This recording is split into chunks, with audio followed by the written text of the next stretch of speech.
बिस्मिल्लाहिर्रहमानिर्रहीम। अस्सलाम वालेकुम। मैं हूं डॉक्टर सानिया चौधरी और आप देख रहे हैं यूट्यूब चैनल। नाज़रीन, पाकिस्तान में सियासत इतनी तेज़ी और इतनी शिद्दत के साथ आगे की तरफ बढ़ रही है और उसमें इस कदर हलचल मची हुई है और एक सिमत नहीं, दो सिमत नहीं, हर तरफ से जो भी इंस्टीट्यूशन है, महकमा है। अब इस वक्त तक पहले तो इलेक्शन कमीशन ऑफ पाकिस्तान की एक इन्वॉल्वमेंट देखी जा रही थी। इस वक्त जुडिशरी के एंड पे भी बहुत एक्टिविटी नजर आ रही है, पुलिस के एंड पे भी एक्टिविटी नजर आ रही है। एलिगेशंस एक दूसरे पे इल्जामात लगने में तेजी आ गई है और इसमें सारी सिचुएशन को समझना और इस कंफ्यूजन और केओस में से कोई सिमत निकालना उतना ही मुश्किल होता चला जा रहा है। मरियम नवाज जो है वो बिलाखिर पाकिस्तान के लिए रवाना,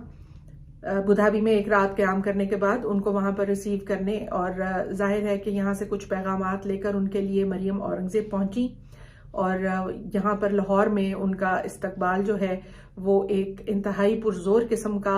जारहाना किस्म का इस्तकबाल करने की पूरी तैयारियां मुकम्मल हैं, जिसमें स्टेट की मशीनरी, जाहिर है कि हुकूमत हमेशा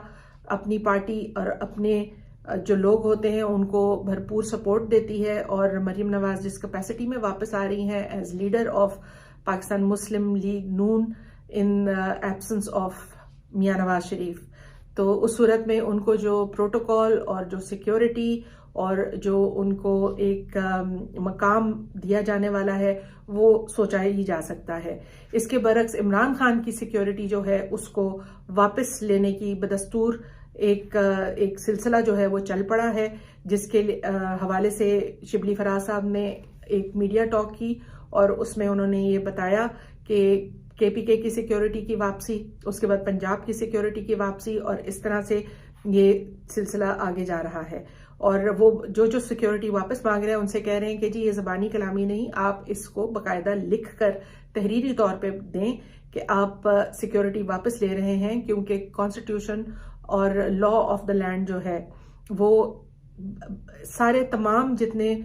एक्स प्राइम मिनिस्टर्स हैं उनको ये सिक्योरिटी फराहम करता है और बहुत से दीगर लोगों को भी करता है, लेकिन खसूसी तौर पे जो prime minister, ex prime minister की सिक्योरिटी है वो बहुत एक लीगल उसका राइट है और उसको दी जानी चाहिए, खास तौर से ऐसी सिचुएशन में जहां पर एक शख्स को रिपीटेड थ्रेट्स हो रही हो, उसके ऊपर एक हमला ऑलरेडी हो चुका हो पब्लिक के अंदर और इस सूरत हाल में जब वो एक एलिगेशन और इमरान खान साहब ने लगाई है कि उनके खिलाफ जरदारी साहब ने सपारी दी है बैंड जो टेररिस्ट ऑर्गेनाइजेशंस हैं उनको, और ये उनके ऊपर एक तीसरा प्लान उन्होंने अब जो है उसको सरेआम लेकर आए हैं कि उनकी जान को शदीद खतरा है और उनके ऊपर एक अगली नई लाइफ अटेम्प्ट जो है वो अब ऑन द कार्ड्स है। इससे पहले अगर हमें याद हो तो गोलियां लगने से पहले उन्होंने हूबहू ये बात पब्लिक की थी, अवाम के साथ शेयर की थी कि उनकी जान को खतरा है, किस तरह का हमला होगा, किस तरह की सिचुएशन क्रिएट की जाएगी, किस किस्म का शख्स हमलावर होगा और बाद में इसको किस तरह से दबाने की और किस तरह से इसको एक लेजिटिमेसी देने की कोशिश की जाएगी। और ये हम सब ने देखा कि ये हुआ। और ये इस वक्त जो इन्होंने ताज़ा तरीन जो एक अलेज किया है कि जरदारी साहब एक नए प्लान पे काम कर रहे हैं जिसके लिए उन्होंने फंडिंग की है, वो उसके जवाब में पाकिस्तान पीपल्स पार्टी अब ये केस सुप्रीम कोर्ट में इमरान खान साहब के अगेंस्ट लेकर जा रही है। इसके बाद जो एक और चीज देखने में आ रही है वो ये है कि जो ट्रोइका है जिसके अंदर प्राइम मिनिस्टर शहबाज शरीफ, आसिफ अली जरदारी और मौलाना फजलुर रहमान साहब, ये तीन लोग जो पीडीएम के तीन मेन पार्टीज जो हैं उसकी 14 जमाती इत्तेहाद की जो तीन मेन करता धरता पार्टीज हैं उनके ये तीन लीडर्स हैं इस वक्त पाकिस्तान में और उनकी रिपीटेड मीटिंग्स चल रही हैं और मीटिंग्स का जो ऑब्जेक्टिव है वो पाकिस्तान में आने वाले इलेक्शंस है। जनरल इलेक्शन होगा या नहीं, इलेक्शन कराने हैं या नहीं, पहले का क्या कराना है, बाद में क्या कराना है, जो इस वक्त सूरत हाल जारी है उसके अकॉर्डिंग पाकिस्तान मुस्लिम लीग नून इलेक्शंस में फिल वक्त इंटरेस्टेड नहीं है, क्योंकि उनको जितना डैमेज इस पूरी सूरत हाल में पिछले 10 माह से हुआ है, उतना डैमेज किसी और पीडीएम की इत्तेहादी जमात को नहीं हुआ। और मरियम नवाज एक तरह से इसी डैमेज को कंट्रोल करने और इसको दोबारा से इससे पार्टी को रिकवर कराने के लिए नए प्लान के साथ, नए जज्बे के साथ पाकिस्तान वापस आई हैं। अब जो मीटिंग्स बदस्तूर चल रही हैं, ये एक नहीं, दो नहीं, ये रिपीटेड मीटिंग्स चल रही हैं, क्योंकि डेली बदलती हुई सूरत हाल के तहत नई चीजें जो हैं वो सामने आ रही हैं और नए लाएअमल जो हैं वो तरतीब दिए जा रहे हैं। पीपल्स पार्टी ने दूसरी तरफ काफी बेनिफिट लिया है इस सारी सिचुएशन में, खास तौर से पंजाब के अंदर। जब से उनके केयर टेकर चीफ मिनिस्टर ने टेक ओवर किया है, लगातार ट्रांसफर्स, पोस्टिंग्स और एक जो ग्राउंड सिचुएशन है, एक इंफ्रास्ट्रक्चर है, उसको इलेक्शन की तैयारी के हवाले से हमवार किया जा रहा है। अपने लोग लगाए जा रहे हैं। अभी हाल ही में 11 मेंबर्स पर मुश्तमिल कैबिनेट, केयर टेकर कैबिनेट जो है उसकी भी अनाउंसमेंट हुई है। और अगर उसको डिटेल से देखा जाए तो उसमें भी जो care taker prime minister Mohsin Naqvi साहब हैं, उन्होंने अपने से रिलेटेड, अपने बिजनेस से रिलेटेड, अपने पार्टनर्स से रिलेटेड जो लोग हैं, और बजाय इसके कि इस तरह के लोग लिए जाते जिनकी पब्लिक में कोई साख इस तरह की होती कि उनके ऊपर ट्रस्ट किया जा सके कि वो आने वाले इलेक्शंस को कानून और आइन के अंदर रहकर कराएंगे, उसकी बजाय ये भी इसी तरह लग रहा है कि मजीद एक कंफ्यूजन, एक केओस और एक इसमें से मजीद बेएतबारी की सिचुएशन जो है वो इमर्ज करेगी। तो ये एक और चीज जो है हाल ही में हुई है, और इसमें काफी सारे कंट्रोवर्शियल नाम भी हैं, जिनमें से एक नाम जो है वो journalist, senior journalist Hamid Mir के भाई आमिर मीर का है, और दीगर लोग भी इसमें इसी तरह शामिल हैं। इलेक्शंस के हवाले से मजीद ये कि इलेक्शन कमीशन ऑफ पाकिस्तान ने नेशनल असेंबली में जो स्पीकर साहब ने रेजिग्नेशंस रिसेंटली एक्सेप्ट की हैं और पाकिस्तान तहरीक इंसाफ को असेंबली से बाहर कर दिया है मुकम्मल तौर पे, उनकी 30 नेशनल असेंबली की जो नशिस्तें हैं उनके ऊपर 16 मार्च की डेट दी है इलेक्शंस की। और ये एक तरह से एक टेस्ट होगा कि इसके अंदर किस तरह से रिजल्ट्स जो हैं उनको वो फेवरेबल हो सकते हैं पीडीएम के और गवर्नमेंट के हक में। और इसके बाद जो अगली डेट्स हैं, जो election commission of Pakistan KPK और पंजाब के सूबाई इलेक्शंस के लिए, जहां पर इमरान खान साहब ने अपनी दोनों असेंबलीज को डिसॉल्व किया था, वहां पर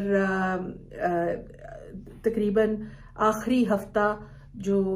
रमजान का है उसके अंदर डेट्स के लिए रिक्वेस्ट कर रहा है केपीके के गवर्नर से भी और गवर्नर पंजाब से भी। लेकिन अभी तक इसके ऊपर कोई भी फैसला सामने नहीं आया। जो पाकिस्तान की गिरती हुई मईशत और डॉलर की जो एक उड़ान एकदम से, जिसने पूरे पाकिस्तान को एक परेशानी की हालत में जो ले आई है और एक खौफ की हालत में ले आई है, और बेवजह भी नहीं, क्योंकि ये पहली रात में जब 27 रुपए के करीब डॉलर इंटरबैंक रेट के अंदर इन्फ्लेट कर गया, बढ़ गया, तो उस एक रात में पाकिस्तान के कर्जे जो पाकिस्तान को पूरी दुनिया के मुख्तलिफ इदारों को, मुल्कों को वापस करने हैं, उनकी जो उनमें 2,500 अरब रुपए का इजाफा हो चुका था। और दूसरे दिन जब मजीद तकरीबन 7 रुपए का इजाफा हुआ डॉलर के इंटरबैंक चेंज रेट में, और डॉलर इस तरह बढ़ता हुआ 228 रुपए से पहले 255 रुपए के ऊपर गया और फिर 262 रुपए के ऊपर इंटरबैंक रेट पे दूसरे दिन गया। तो दूसरे दिन इसमें जो कुल मिलाकर पाकिस्तान के वापस करने वाले जो लोन्स थे उनमें 4,000 अरब रुपए का इजाफा हो चुका था। और पाकिस्तान की अवाम, जिसके पास इस वक्त आगे पाकिस्तान के अंदर जिसके अवाम के लिए सिर्फ 15 दिन की दालें इस वक्त स्टोरेज में मौजूद हैं और बाकी तकरीबन 6,000 से ज्यादा कंटेनर्स जो हैं वो खराब हो रहे हैं और वो स्ट्रैंडेड खड़े हुए हैं पाकिस्तान के पोर्ट्स के ऊपर, क्योंकि उनको छुड़ाने के लिए पाकिस्तान के